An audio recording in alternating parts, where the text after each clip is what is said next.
abbaan manaa koo ulfa kana baasii naan jedhe hin baasuun jedheni ulfa kana hin baastu taanaan narraa badi jedhee na ari'e.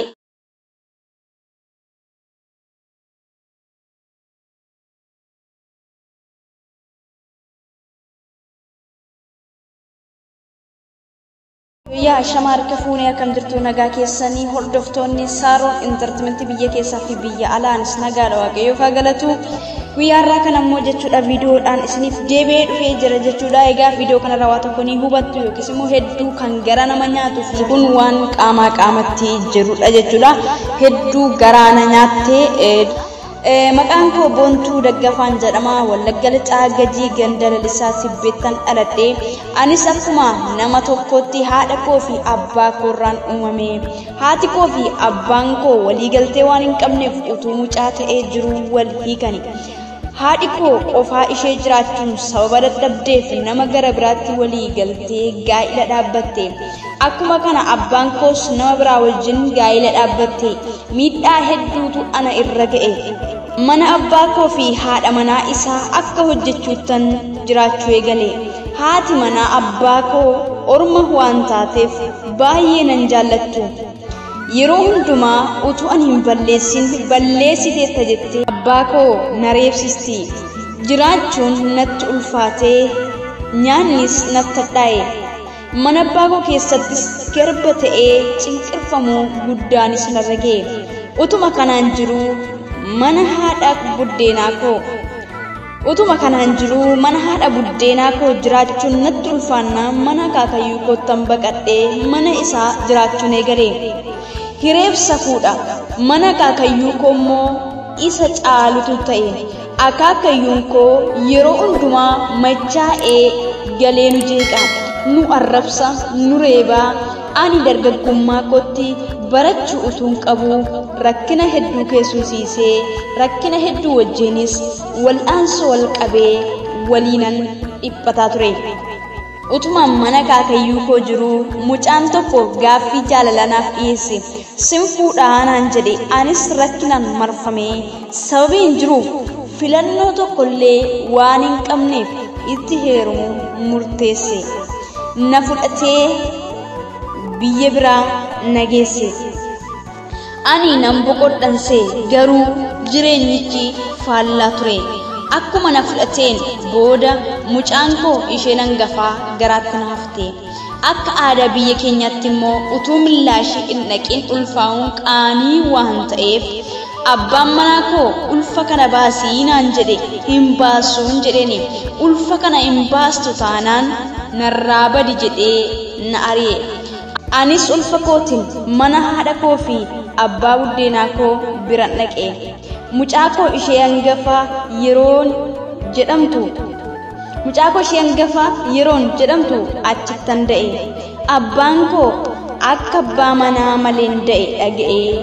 Mucaan kun maqaa na balleessite hin teessu jedhee na ajjeesuuf na barbaadu eegale. Lafa lixu dhabee abbaa koof haadha koo biraa furmaata dhabee mucaa koo fudhadhee gara magaalaa Naqamteettan dhufe. Mucaan koo reefuu dhalattuu kana baqadhee uffata namaa fi kooshina namaa hojjedhee guddisuu jalqabe. Waggaa tokko qofaa kiyya rakkadhee bara 2010 nama tokko wajjin wal bare. Namni kunis hojii guyyaa hojjetee jiraata. Na argee naaf gaddee wajjin akka jiraannu na gaafate. Anis isa kanaan duratti sababii ani jiileef lakkin jedheen isa dide. Innis qofaa isaa akka jiraatu natti hime. Erga deddeebi'ee na gaafate booda waliin jiraachuu jalqabne. Garuu ammas ani homaayyuu hin milkoofne. Abbaan manaan koo inni kun hoolaa qalee sababii nu jiraachisuuf yeroo hojiin dhibu rakkina guddaa keessa seenna. Lamaan keenya iyyuu rakkinaaf walitti galle. Qodaa mana keenya keessaa homti iyyuu hin jiru. Wanta irra ciisnu waan uffannu homaayyuu hin qabnu. Amma isaa wajjin ijoollee 2 godhanneerra. Ijoollee kana garuu waan nyaachisnu tokko iyyuu hin qabu. Gaafa argannu nyaannee gaafa dhabnu immoo in teenya. Callisnee mayyuu ijoollee keenyatti iyya isaanii dhaggeeffataa boo'aa bulla. mucaan koo isheen hangafaa waggaa 6 fixxeetti. Garuu hanga yoona kanaa mana barnootaa hin seenne. Hadaraa mucaa koo nama naaf barsiisu yookiis immoo naaf barsiisaa. Mucaan koo inni dhiiraallee dhaqna hin qabanne. Hojii guyyaa hojjechuuf ijoollee akkan godhu dhabee fayyaa koottis miidhameera. Egaa seenaa kana obboleettii keenya na gargaarattee kan isheen himattedha jechuudha. Obboleettiin keenya boontuun jechuudha. Seenaa kanarraa namoonni gargaaruudhaaf fedhii qabdanii gargaaruu dandeessu. Karaa keessa waan quunnamtaa illee mucayyoo yookiis immoo isin wal quunnamsiisuu nan danda'a jechuudha. Egaa asirratti dhaabbadhee jechuudha wanta isin jechuu barbaadu shamarri durbaa tokko yeroo tokko maqaan filaanni tokko ni jira jechuudha.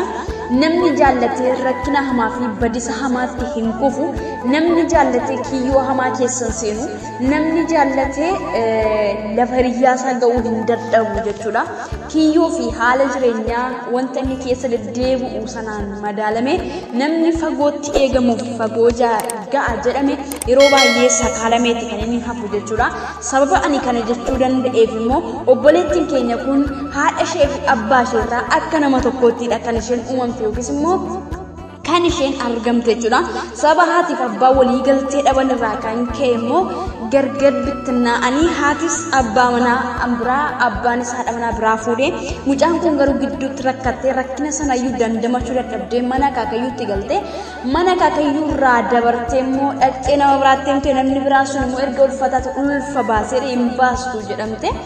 Sanumarraan innis gatee ammallee daa'ima ishee baattee daandii gubbaarratti galtee daandii gubbaarratti erga galtee sana biraatti wal galtee ammas dhala kan biraa godhatti ammallee rakkina hamaa keessa jirti jechuudha. Kana jechuun jalqaba as keessatti wanta isiniin jechuu barbaadu akkuma jalqaba kaasee obboleettii keenya namoonni gargaaruu barbaadan gargaara asirra abadhee yaada tokko isiniif jedha yookiin immoo isiniif qooda jechuudha. Yaadan isiniif qoodu gaafa nama tokko wajjin gaa'ilaa fi rileeshinii uummattanii namni kun naaf ta'a na baasaa borii koo rakkoon irraan gaana rakkoon irraan hin geessu inni dhiiraas inni dubartis jettanii filachuun murtoo mataa keessaniiti jechuudha. Inni lammataa immoo rakkina sitti dhufee fi waan hudhees qabeef jettee kiyyoo hamaatti seentee jireenya kee borii fi aduu fi lafiitii keedhaa yookiis fuuldura keetti ifaa jirtu ofitti balbala fuutee hin qaraqarin jechuudha. Kana jechuun kiyya ani obboleettii keenya kanarratti asirratti hedduu garaana nyaattee siif garaana booriste jechuudha. Garuu yaada as keessa yoo hubanne jechuudha obboleewwan keenya hedduu isaanii jireenya darbuu danda'u osoo jiru kallattii itti ba'an osoo qabaatanii jiranii jechuudha.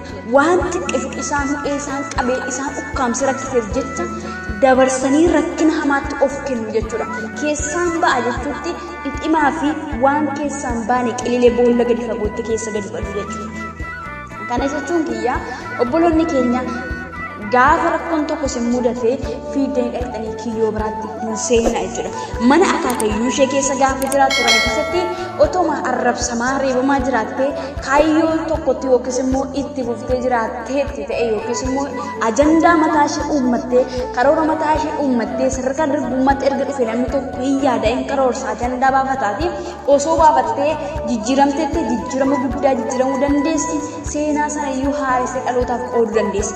Garuu rakkina abbaa ishee yookiis immoo akaakayyuu sana dandamachuu arrabsuu fi reebii sana dandamachuu dadhabuurraa kan ka'e nama kara deemaa nama jireenya ishee fillee ishee balleessuu itti deemu namni dhala kee baase yookiin immoo ulfa si keessa baase jedhu jalqabayyuu si jaallatan si jaallatu waan ta'eef jechuudha. Maaliif dhala isaati malee ati qofaa waan fiddee hin qabdu. Dabarsitee of laattee sanattuu keessa baddee jechuudha. Kanaafuu yaa obboloota kiyya wanta isin jedhu namni tokko gaafa rakkina hamaa fi kiyyoo hamaa keessa seenu beekaadhaa quufeetii maaltutti badee bagaa wantoota garaagaraa walola garaagaraa irratti odeessuun dura rakkinni nama sanaa maali jechuu akkasumas immoo fiinnee kiyyoo hamaatti seenuun dura maaltu dura keenya jira jennee yaadannu irra jira. Kanaafiyyuu asirraa wanta guddaa ni hubattu. Namoonni gargaaruu barbaadan immoo keessaan illee naqunnamuu ni dandeessu jechuun barbaada.